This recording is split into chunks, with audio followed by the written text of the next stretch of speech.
dari Santia Oktavera di Riau, Ustaz. Masya Allah, dari Riau ya. Nah, Ustaz, jauh-jauh, Masya Allah. Taib, bagaimana menguatkan niat untuk memperbaiki akhlak kepada orang tua, Ustaz? Terhadap terkadang rasanya susah untuk mengontrol pada suara, karena mungkin zaman sekarang itu, Ustaz ya, lebih keras gitu ya. Lebih keras. Itu bagaimana, Ustaz? Iya, untuk saudara siapa tadi dari Santia Oktavera, Ustaz. Iya, dari saudari Santia ya, dari Riau. Jadi bagaimana caranya agar kita bisa menjaga adab kepada kedua orang tua kita, ya. Dalam hal ini supaya kita sebagai seorang anak bisa menjaga adab kepada kedua orang tua kita, maka tentunya yang pertama itu sering kita sampaikan itu berdoa, ya. Jadi doa ini jangan paling terakhir. Doa ini kalau bisa di paling depan, nomor 1, ya. Kenapa kita perlu berdoa? Ya karena kita manusia ini makhluk yang lemah. Kita nggak bisa apa-apa kecuali atas pertolongan dari Allah Subhanahu wa taala, termasuk mempraktekkan adab. Termasuk dalam mengamalkan adab sehari-hari, ya, termasuk adab kepada orang tua. Kita nggak mungkin dan tidak akan mampu melakukannya kecuali atas pertolongan dan kemudahan dari Allah Subhanahu wa taala.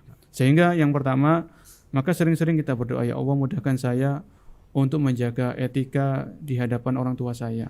Ya, pakai bahasa Indonesia, mau pakai bahasa Jawa, mau pakai bahasa Melayu, silakan. Kalau memang kita belum mampu menghafalkan doa dalam bahasa Arab. Ya, ini yang pertama. Kemudian yang kedua, untuk saudari yang bertanya dari Riau, yang kedua agar kita bisa menjaga adab, maka kita ingat lagi bahwasanya orang tua ini adalah orang yang memiliki jasa yang besar terhadap diri kita, ya. Jadi orang tua ini sangat-sangat memiliki andil yang sangat besar dalam kehidupan kita, ya. Bahkan Allah Subhanahu wa taala itu mengiringkan perintah untuk bertauhid dengan perintah berbakti kepada orang tua. Wa qad rabbuka alla ta'budu illa iyyah wa bil walidaini ihsana. Dan Allah Subhanahu wa taala telah mewajibkan kepada engkau, kepada umat Islam, kepada orang-orang beriman agar engkau tidak beribadah kecuali kepadanya. Wa bil walidaini ihsana, dan berbuat baiklah kepada kedua orang tuamu, ya. Jadi kita ingat kedudukan orang tua kita, ya.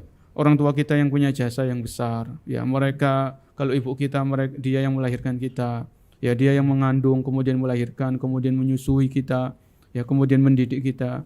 Kemudian ayah kita yang beliau adalah mencari nafkah, ya, beliau bekerja keras untuk membahagiakan anak-anaknya.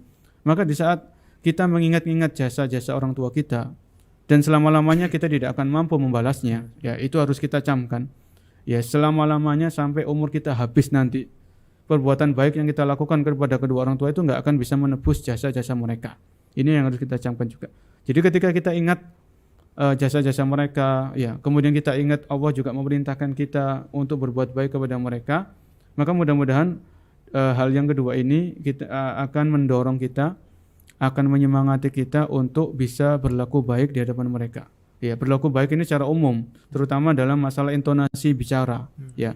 Maka kita perlu mendudukkan orang itu pada posisinya, ya. Jadi kepada siapa kita berbicara, ya, kepada siapa kita ngobrol, atau dengan siapa kita ngobrol. Kalau kita ngobrol dengan orang tua, maka nggak sama dengan ngobrol sama teman-teman sejawat kita, teman-teman sebaya kita. Ya, jangan disamakan. Termasuk intonasinya, ya, rendah tinggi suaranya, kemudian pilihan bahasanya, ya, ini kan harus diperhatikan. Karena keterbiasaan mungkin anak-anak muda, termasuk kita semuanya, ya, masih usia-usia muda, kita sering ngobrol sama teman, chattingan sama teman, ya, kemudian Facebookan atau komen-komen dan sebagainya. Maka itu kalau kita di medsos, di dunia maya, jangan sampai kita bawa di dunia nyata, terutama di hadapan orang tua kita.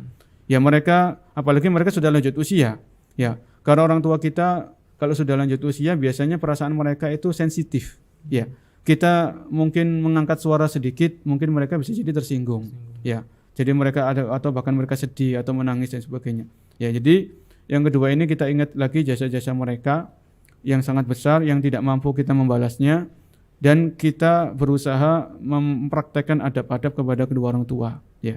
Dan yang ketiga, jadi yang pertama tadi berdoa, yang kedua tadi ingat lagi jasa-jasa mereka yang sangat besar, dan juga yang kedua ini Allah memerintahkan kita untuk berbakti sama mereka.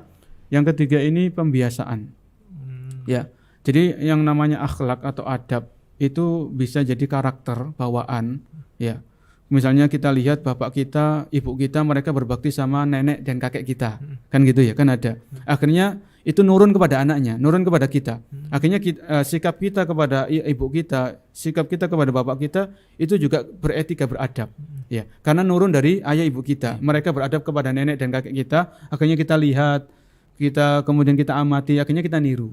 Ya. Ini ada yang adab itu turun temurun. Ada yang namanya perlu latihan. Ya.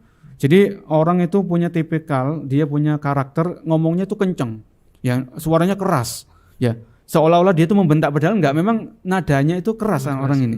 Maka kalau kita memang seperti itu tipikalnya seperti itu, karakternya seperti itu, maka kita latih supaya bisa berbicara dengan suara yang lemah lembut, yang rendah, terutama di hadapan kedua orang tua kita, yang itu adalah orang yang sangat mulia dan berjasa dalam kehidupan kita di dunia ini. Ya karena mereka sebab kita berada di dunia ini. Ya kalau bukan karena orang tua, ya karena Allah, kemudian karena orang tua kita, maka kita bisa menghirup udara di dunia ini. Ya kan begitu. Ya itu mungkin 3 poin. Yang pertama doa, yang kedua ingat lagi jasa-jasa mereka yang besar yang tidak mampu kita membalasnya, dan yang ketiga pembiasaan. Ya. Jadi biasakan ketika di hadapan orang tua kita jaga adab-adab kita kepada mereka. Ya. Wallahu a'lam bishawab.